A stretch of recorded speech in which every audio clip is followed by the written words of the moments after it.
Ever joined a Teams meeting and no one can hear you, or worse, you can't hear them? I've been there, and trust me, it's no fun. But getting your audio right in Microsoft Teams is actually super simple, whether you're on desktop or mobile. Right before you join a meeting, Teams gives you a pre-join screen.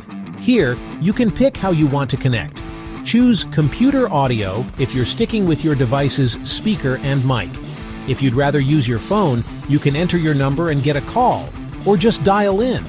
You can even join from a meeting room setup for that surround sound vibe. And if you really don't want to be heard at all, just click Don't Use Audio, and you're muted from the start.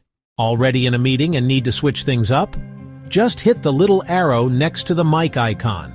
Here, you can pick a different mic or speaker or dive into more audio settings for advanced tweaks.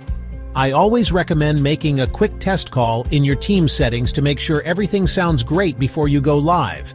Teams even lets you get fancy with extras like background noise suppression, voice isolation, and high-fidelity music mode, perfect if you're playing tunes or want to sound crystal clear. And when you're sharing your screen, don't forget to toggle on Include Sound so everyone can hear what's playing. Quick tip: make sure your device and browser both allow Teams to use your mic and speakers, or you're gonna run into trouble. So next time you jump into a Teams call, take those extra few seconds to check your audio. Your ears and your teammates will thank you.